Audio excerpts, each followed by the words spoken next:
মহান স্বাধীনতা দিবসে জাতীয় স্মৃতিসৌধে শ্রদ্ধা জানিয়েছে বিভিন্ন রাজনৈতিক দল। জাতির শ্রেষ্ঠ সন্তান মুক্তিযুদ্ধের বীর শহীদদের সবাই স্মরণ করেছেন শ্রদ্ধা ভরে। বলেছেন, এদেশকে এগিয়ে নেওয়ার ভিত্তি একাত্তরই। মহান স্বাধীনতা ও জাতীয় দিবসে সাভারের স্মৃতিসৌধে রাষ্ট্রীয় আনুষ্ঠানিকতার অংশ হিসেবে ফুল দিয়ে শ্রদ্ধা জানান বিরোধী দলের নেতা ও জামায়াতে ইসলামের আমির ডাক্তার শফিকুর রহমান। পরে সাংবাদিকদের সঙ্গে কথা বলেন তিনি। জানান, তাদের লক্ষ্য সবাই মিলে একটি অহিংস, দুর্নীতিমুক্ত ও মানবিক বাংলাদেশ। দেশের স্বাধীনতা, সার্বভৌমত্ব আল্লাহ যেন হেফাজত করেন সব দিক থেকে, এবং এই দেশের উপর আল্লাহ যাতে শান্তি এবং রহমত বর্ষণ করেন। শ্রদ্ধা নিবেদন করেন বিভিন্ন বিশ্ববিদ্যালয়ের উপাচার্যরাও।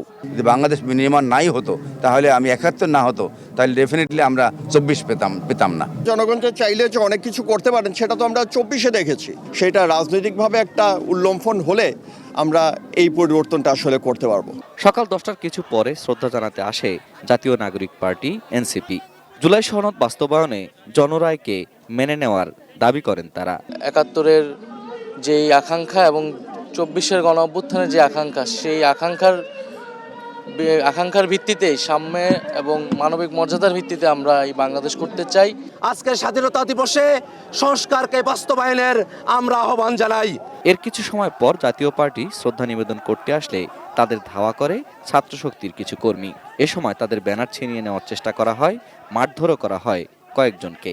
আজকে যে ঘটনাটি ঘটার চেষ্টা করা হয়েছে, এটা নব্য ফ্যাসিবাদের একটি নতুন রূপ। শ্রদ্ধা নিবেদন করেছে সিপিবি, গণফোরাম, বাসদ, জেএসডি, বিপ্লবী ওয়ার্কার্স পার্টি, এবি পার্টি সহ বিভিন্ন রাজনৈতিক দল। ২৬-এ যখন আমরা এই দিবসটি পালন করতে আসছি, আমরা দেখছি এক্ষেত্রে উগ্র দক্ষিণপন্থী শক্তির উত্থান। আমরা দেখতে পাচ্ছি স্বাধীনতা বিরোধী শক্তি আজকে পার্লামেন্টে। স্মৃতিসৌধের সামনে সকাল থেকে শরীফ ওসমান হাদি হত্যার বিচার চেয়ে বিভিন্ন প্লাকার্ড প্রদর্শন ও স্লোগান দিয়েছে ইনকিলাব মঞ্চ।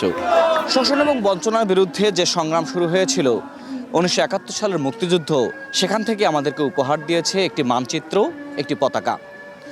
মুক্তিযোদ্ধারা প্রাণ দিয়েছিলেন একটি নতুন বাংলাদেশ গড়তে, একটি বঞ্চনাহীন বাংলাদেশ গড়তে। ৫৬ বছরে এসে দাঁড়িয়ে আছে স্মৃতিসৌধ, কিন্তু মুক্তিযোদ্ধাদের সেই স্বপ্ন আজও পূরণ হয়েছে কি? ফেরদৌস রহমান, এটিএন নিউজ, সাভার স্মৃতিসৌধ।